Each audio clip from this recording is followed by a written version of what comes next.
Welcome to On the Homefront. I'm John Murphy with the weekly radio magazine about the arts and community living and our local economy in eastern Connecticut, in Tolland, Windham, and New London counties. I'm live with my co-producer Matt Rupar here on WILI AM 1400 and 95.3 Digital FM on Wednesdays. And beginning today, we start the program just about 5:05 every Wednesday right after the news. Normally, we'll have an expanded program that runs right up until just about 6 o'clock, but today the Red Sox coverage is going to take in at about 5:35 or so we're going to break a little early today to cover the Red Sox.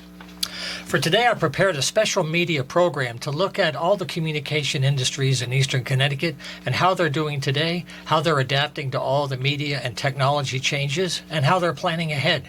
And we're trying to figure out new ways to collaborate, and part of the reason for our show today is to let you know that we have a new partnership to try to share stories and information about people and organizations in our community that can air on local radio, local public access TV, and Neighbors, the WILI YouTube channel as well. So we're trying to do a lot with what we have to help you communicate.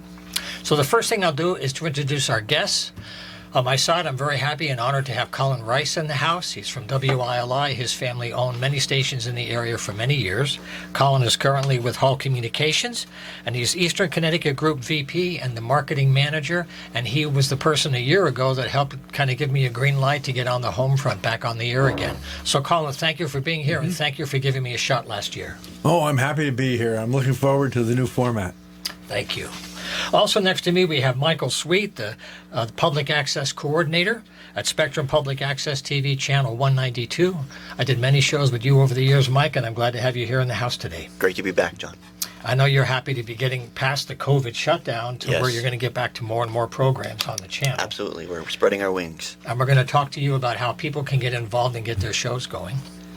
And also, a longtime friend Tom King is here. He's the publisher of Neighbors, a wonderful regional newspaper that calls itself a little paper big on community, and the paper has a big heart.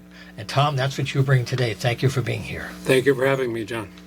So what we'll do to use our time well today is first we'll just introduce what each one of our media organizations is doing today, how they're holding up in the economy with all the technology changes, and how they're trying to plan ahead. And then we'll talk more about our collaboration and how this can help you communicate. And it will only be fair to have Colin join us. Colin, thank you very much for starting us out. Thank you, John. Glad to be here. So, for those who don't know, WILI began back in the late 50s.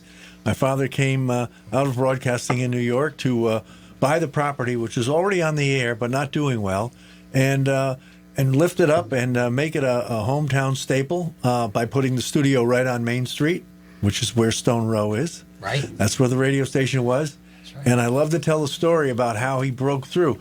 You have to imagine yourself in the 50s, the only voice in town, so to speak, was WTIC and Bob Steele.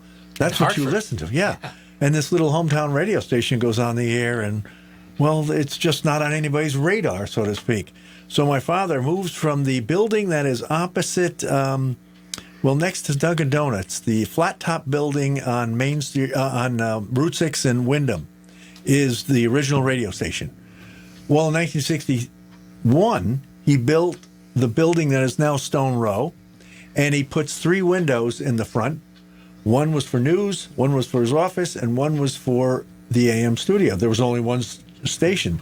Now you're on Main Street with big glass windows, and somebody's talking in there. And if you imagine Main Street in the early 60s, everybody was on Main Street. Oh, yeah. Traffic both ways, walking, and people would look in and say, well, what's that person doing in there? Because, and there it said 14 WILI. So listeners gravitated to their hometown radio station. And, you know, the rest is history because we were lucky enough to get Wayne Norman right out of college at UConn. He's still with us. Isn't that remarkable? 52 years. A very special kind of guy that stayed and grew with the station. And we put I-98 on in the mid-'80s. We're lucky enough to get Pete Nichols. He's still with us. And that's 33 years. So you have 80 plus years of 2 morning men. And that kind of staple makes local radio really work. Yeah. And so I can go on and on, but I won't because this is going to be a quick show. Anytime you want to ask, you ask me a question. Well, the beauty of radio is that it follows you every day. Yeah. And if you're with the same person, you build a relationship. Yes. And it lasts after you turn the radio off, you know where to come back. Right. You know the Right. relationship. Yeah. And you know what's important? You know that voice on the radio isn't coming over the phone or over some other device from somewhere else in the world. That person on your local radio station is hopefully live and looking out the window in the same weather you're having and talking about stuff that's important to your life. Yeah. That's what keeps them part of our audience. Yep. I think that's one of the great things about radio, especially local radio, is because you can travel the world on the web. You can go to all these social media channels you want. At the end of the day, you end up parking your car in your driveway, in your house or your apartment, if you're fortunate to have one. And this is a connection to everyday life Yep. that radio's always had. And hopefully we'll keep that going for a long time. And Neighbors has that connection too. Yeah, well, that's a good I know you're segue. going to get there.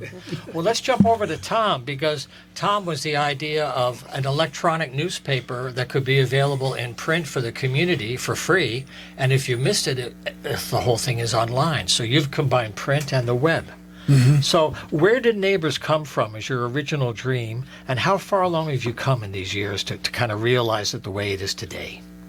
Well, it started basically back 1983, 82, 83. I was reading I subscribed to a magazine out of Maine called Farmstead Magazine. It's a very homey kind of magazine, you know, a lot of local articles about local farmers and what they were doing. I said, geez, we need something like that around here. And so I checked into how to publish a newspaper. I bought a book on it, and that was put out by some people from Harvard, actually. And I started doing it a little bit in the 80s, a little bit in Right. the 90s, and it never really took off. I lost money in doing it. And my late brother, Don, was an accountant, and he told me, like in the late 80s, he said, Tom, you shouldn't do this until you're retired from your day job, you know, and you can devote the time you need to do it. And so that's what I did. And unfortunately for me, the state of Connecticut, in their infinite wisdom, gave a bunch of us older workers a golden handshake back in 2003, and I took it. And it'll be 20 years next year that we've been publishing continuously. Right. Wow. And I've been interviewing you almost from the beginning at different times along Yes. the way. So if you go to neighborspaper.com, it's a full archive. You see the current issue, and there's an archive, because the issues don't date. Some of the stories are longer. Tom gives people time. They're not rushed. They don't have little, 50-word columns.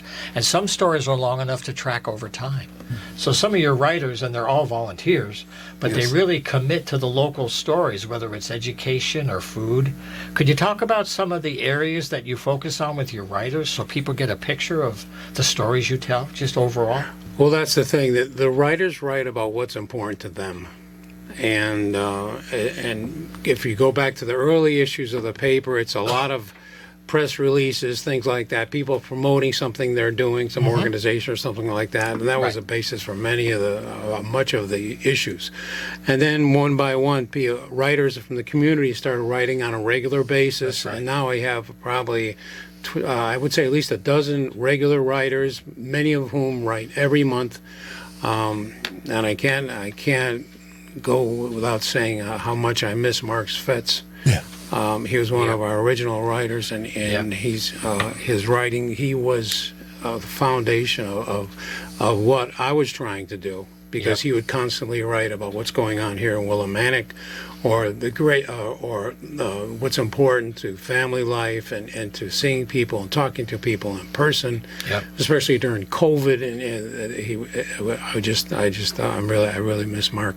But fortunately, we have a good crop of writers, and who now roughly my age, are getting older, and I have a lot. I would say a good portion of our regular readers are an older population, and I'm trying to get younger writers, trying to get younger readers, and I'm hoping maybe through the digital editions, people can read, kids can read, younger people can read on their iPads or iPhones or whatever, and because we have so many important things going on now, not just in this community but globally. With COVID and with climate change and everything, I think it's very important to have a local take on all these global issues so that people can get involved. Yep. It's hard to find that. Yeah. So once again, the website to follow Tom throughout the year is neighborspaper.com. Also, I should be fair to the Willimantic Chronicle. We've been trying to invite them for a couple of months to join us today for the launch program for this, and they have not gotten back to us. Perhaps we'll have them on a future program, but so far they have not been interested in communicating about our local media situation. Michael Sweet, you've been Yes. involved for many years with public access TV, and I know people are still learning about that special kind of animal because your kind of work is different because the person who's watching can also be a participant. Yes, they can. Create TV. How does that work? Well, with the public access channel, actually, I like to. It sometimes doesn't always explain exactly what it is. It's a community channel. We're on Charter Communications Channel 192. We broadcast to the 16 towns in Northeast Connecticut, and anybody in our area, those 16 towns, can. They can either produce a program using the equipment that we make available to them, or they can actually submit programs that they found from other places. There's a number of programs that come from outside the area, and as long as you obtain the copyright permissions appropriately, Right. Then you can request that program be played over the air, and you can provide us with new episodes every week. Sometimes people have heard of Democracy Now! Or a lot of faith-based programs will come in that way. Yeah. So if you want to go to the website, why don't you share the website and people can get information about how to submit shows and how to follow up on anything you're Absolutely. sharing We have today? lots of information on our website, Yeah. ctv192.org. And at the very least, you'll be able to do, if the website doesn't answer your questions, there's a contact phone number to reach me or to, I have a counterpart in another area of the state, Newtown, who there's also contact information for that studio if you're down in that corner of the Connecticut. But you can call me. You can ask me how. There's a training process if you're new to video production or television production. We have equipment available to people. We have a studio available to people. John, you've been in that studio over 700 times, I understand. We train single people to work with single cameras, and we also can train a group of people, 3 to 5 usually we recommend, to produce a show in the studio, what we call live to tape or live on TV. You can even watch live programs. Right. I'm sure you've probably seen them where you might have even been on a live program a time or two. Yeah. I think there were a couple of live. Sometimes we took Homefronts. phone calls too. It's fun. Yep. We have a phone system that allows people to take phone calls during their live program, and I'll teach you to do it. You can get involved in less than a month. I'll teach you how to do it. Mike, how large of a footprint each day are you playing local programming? How large? You mean like the time frame? Time frame. I'd say that I have right now. We lost some shows during COVID because Sure. people didn't want to make the trek out. But we have 12 shows still on the air, and I'd say that we're on the air between 2 and 4 hours a day. Very good. And usually afternoon, evening? Usually in the afternoon. Most of the show programming starts around the early afternoon and plays throughout to the evening. There are spaces in between each of the shows, even in that time print. But we have a bulletin board, a public bulletin board, where between the shows and even throughout the evening, there's a bulletin board that we play community announcements. People can submit to that too if they have an event that the organization's doing that they want to talk about. I think you've submitted stuff, Colin. And I was just going to say, I think John will bring this up, but WILI contributes some of its talk programming. Yes, absolutely. There's, I think I have 4 programs from WILI. Let's talk about that now. I was going to bring it up, so let's explain what's there now, because we're trying to connect these channels so the shows get more exposure. Absolutely. So- the only requirement is that you're 18 or over, or you live in our 16-town area. So Colin actually has quite a few people that submit programs from the WILI channel, Republic Forum specifically, and Let's Talk About It.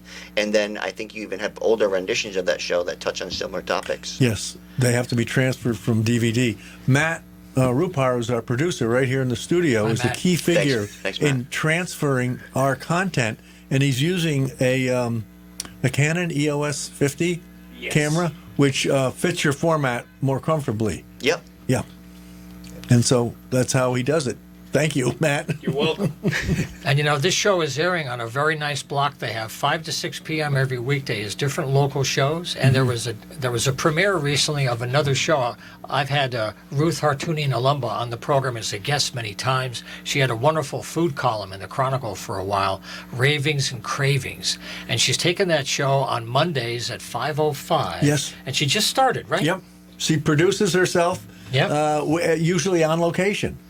And I would say interviewing restaurateurs. Sure. And the nitty-gritty of running a business. It's all local, and we're fortunate that the Town of Windham Economic Development Department contributed to the production of that show because it lifts local businesses. Sure. So these are some of the things that we're trying to put together to coordinate to be very efficient. And I wondered, WILI has a YouTube channel that Matt is coordinating as well. So many of these shows that we're doing now, it's live radio on AM 1400, and then there's digital FM 95.3. It's recorded right now. It's going to run on channel 192 with Mike. Yes. And then on the WILI YouTube channel, these shows run to get people there as well. So if you're a guest, you can give a link, and that way, whatever you do in the studio with us about an event or a fundraiser or something you're doing that's really good for the community, you can get it out in all these places. And that's where we're trying to leverage the content. Now, I do want to make one note of thanks. This is a picture of somebody that I'm sure many of you may not know, but I have to mention James Diaz. James was a student of mine at Eastern where I teach media. And back in the 80s, he and I started a show called On the Homefront on the public access channel, and it was also on WHUS, the UCOT radio station, and we were partners for a long time. Jimmy and I did with the whole crew there over 750 shows over 22 years. Wow. We got 1 national award and 2 regional awards, and Jim passed away a few years ago from cancer. But every time I start the show, I think about Jim being in the house with us. He's part of what got the show started, and thanks to Colin Rice and the people here at WILI, the show is getting a new life, and we're trying to use new media that wasn't around when Jimmy was, because now we have the internet, we have YouTube, we have public access, we have print. And hopefully within the next year we can get the Chronicle in, because I think that would be a wonderful partner. And this is a good example. Let's talk about the Chronicle just as a newspaper example, because they've changed hands. They've had real stresses like most newspapers have had. And I understand later this month they're going to drop their delivery now. Yeah, I read that. And they're going to go to all mail delivery or online. So I would imagine your paper, even if it's expressed to you, would be a day late. At least. Yeah. At least. So it's it's an example of how our storytellers are really stressed. And without local journalism, our democracy is really challenged, because all these stories are from people trying to do something, and they don't have a huge budget. They can't buy time. They don't want to sell a lot of stuff, and there's no place for them to go. Do you have any stories of examples of people trying to communicate that are having a hard time, or people that you've helped with your paper to get their information out? Organizations like the Packing House, for example. People that are doing good community things, cultural events. They don't have a huge budget, but you're helping them out. Yeah, there are a lot of organizations are having trouble getting the word out these days. As you mentioned, the Packing House. I've known Tom Buccino since he started the Packing House. It's a great venue in Wellington. Trying to get things going with that, and then, of course, COVID comes along and knocks everybody off, and so it's very important to get the word out there. I'm not sure what the Chronicle. I would think the Chronicle, if you're going to continue to be a subscriber. And pay to be a subscriber, they'll give you a digital edition for free, so you can see the edition digitally the day it's printed, and then if it comes in print the next day or the day in the mail, then that's fine. Then you can hold it in your hands and read it or something. But I think it's important to get the information out there as soon as you can for a day. It's a daily publication. All right. Now Mike had probably the worst impact, because COVID shut down the studio. People that were making shows couldn't, so he has 12 shows now, but I know they want to add a lot more. Can you give a few examples of shows you have now? What topic areas are people committing to, and maybe what areas you think maybe could be added? Well, I always sort of break it up into 3 categories. There's There's faith-based shows. Churches will record their services, or faith enthusiasts will record a program talking about what they believe in their own home, and they'll give me that. There's political shows, which are probably popular on every platform right now. People come in and talk about what they believe politics should be doing, or what their favorite politicians are doing that they like. I have a question about political. There's civil political action, and then there's campaigning. You can't have candidates in.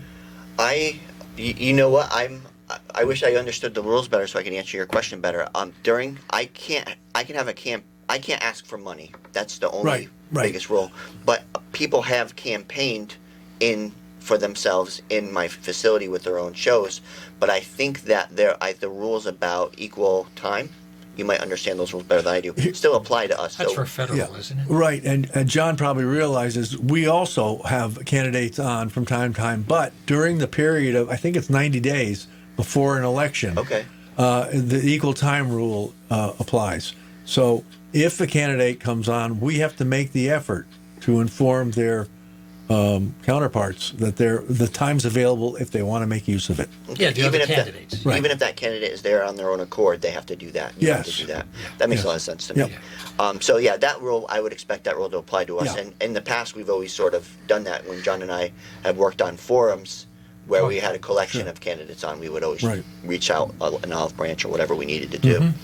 The third category of show is probably my favorite, and the one that I would expect people to jump on board. It's more creative, whether you're a filmmaker or you want to make a cooking show, or if you wanted to do something that was less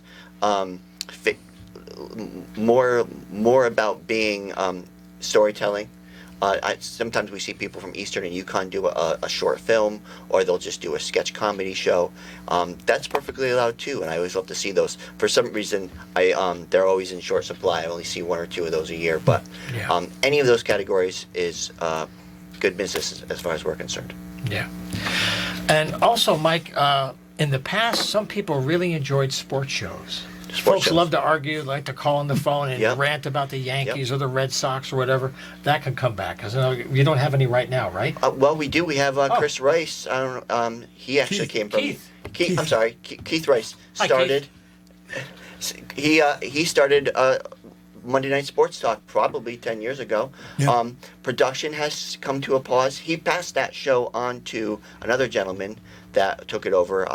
His name escapes me right now. Sure. But he still brings his shows in, all those episodes that he did after Keith passed it on. And new shows aren't produced anymore. He kind of ran out of time for that, but he's still submitting old episodes. I just talked to him on the phone yesterday about paperwork, actually. Yeah, sports is a huge topic. People love to cover that of course, as much as possible. So if any of you are interested in video production and you want to do an event or something, Mike can help you with the hardware. I can tell you the company bought some really good quality 4K equipment, and even though we can't broadcast in 4K, you can record in really high quality. And he can show you everything about the equipment, how to edit, all those things. Absolutely. Also, too, it may not be obvious from us talking about it. I want to remind people that when you record something and play on our channel, it copyrights and everything, that belongs to you. Our requirement is that you play it on the channel if you use our equipment to produce it. But once it's played, it's a couple times, you can take that show and you can put it on your own YouTube and social media outlets. Yeah. So I just want to mention for our radio listeners, we have a special media panel going on today for On the Homefront. We have Colin Rice with us from Hall Communications, Tom King from Neighbors, and Mike Sweet from Charter Spectrum Public Access. Now, one thing I know Colin is very committed to is the next generation of workers in radio, and he's done a lot of work with interns. So if you're a parent of a student, if you're someone that wants to try to connect your academic program to working in the studios, could you briefly talk about the way you help students find their way? Yes, we find them very, very quick to learn and very helpful, especially as the older I get. I need their online skills. Anyway, we also took a break from internships during COVID, but I did have a young lady, Marie Anthony, from Eastern, in her senior year, do terrific work, and then I had Chris Pagano, and he's now employed with us. There you go. The intern got a gig. Both Eastern students. So what I have done in the past is I put up a flyer, or have the interns put up a flyer in the local radio stations or student unions, and attracting their attention. And then I'll interview them if their maturity level is there. And usually I look for juniors and seniors because they've gotten the basics of their academic courses passed. Then I sign them up, and a typical 3-credit course would be 12 hours a week, and they'll break that down usually into 3-4-hour days. And it could be in any area. Usually it's in production, but some come in with theater skills and want to get into voicing, and I'm always happy to coach. Right. Yep. And we've been very fortunate. I would say about 80% come from Eastern, and another 20% from UConn. Oh, yeah. WRLI has a long family tree going back to the 70s of students who got their first teeth cut here, and it's part of the path. Well, we have a few minutes left for our first show today. I hope to have these guys back later in the year if I can corral them. But apart from more money, what would be the one thing that would make the most difference to help you guys grow? What would it be that would help you to grow, except hitting Powerball? I'd love to have more young writers. We have a lot of great older writers, but we're turning this world over to our children and our grandchildren, and I would like to hear from high school students, college students. We have 2 great universities here. I'm going to try to contact some people in the creative writing course at UConn and also similar at Eastern. Try to get some college students who want to write some articles about what's important to them. Sure. And generate a younger audience, a younger readership. Yeah. Well, for any new writer, getting published, having your work get through an editor is an amazing accomplishment to have samples of your work to get more writing opportunities later. Yeah, it would be great. And how about on the video side? What would be the best for you to help you grow? Well, I always like to see new, fresh programming coming in to be put up on Channel 192. There's giving me a call. There's more than one pathway to do that. The more you don't have to be super serious and get a group of friends every single Monday just to get a television program onto the public access channel. I see a lot of really great shows coming off of cell phones nowadays. Yeah. And maybe, Colin, for you, since Hall is a group owner of many stations, some in Connecticut and other states as well, what's the future you think for the group here in Connecticut and how they're trying to use synergy to kind of do the most with what they have to maintain radio and still try to find a way to grow? Just concentrate on keeping that local content alive. That's so important. We're very fortunate, as I mentioned, with our morning men. And we're also fortunate with the universities because it affords us opportunities to interview so many local talent, not just the professors or administration, but students. And if I had any advice for either university, and I'm sure they do have speech classes, but I would talk about to young students, take a public speaking course. It's so important, and it gives you confidence for all kinds of things, not just radio. That's right. And it's life. That's right. It's so important. Yeah, we're very fortunate to have the universities, and that content helps us remain local. Right. And not just UConn basketball or football. There you go. We need more than that. Yep. Well, that's how we're going to wrap up this first program. This is kind of the launch of a new format for the show. So we're going to be on the YouTube channel. We're going to be on Channel 192. And the articles and guests will be in Neighbors and here on ILI. I'm also getting cooperation with WECS. I should mention the folks up at Eastern Connecticut State University have a good public station. They air many of these interviews as well. So we have a growing partnership, and we hope to add more stations in the future. So we're going to save this program and try to get more people involved and perhaps willing to invest in the show, because the more we invest locally, like Colin said, this is our culture, this is our communication need, and nobody outside our area is going to solve this problem for us. We have to do it ourselves. Right. And these guys are all here working very hard, and we hope to very much keep this going. So thank you for helping us launch the show today. Absolutely. Thanks again to James Diaz. I remember you, Jimmy, to this day. Thank you very much. And also behind the scenes, I have to mention Matt Rupar. He is the wizard that keeps everything humming every week. You don't see him, but he keeps the mics going and the camera running, and we thank him for his help every week, too. Thank you. Thank you guys very much. Go Red Sox, and we'll see you next week at 5:05.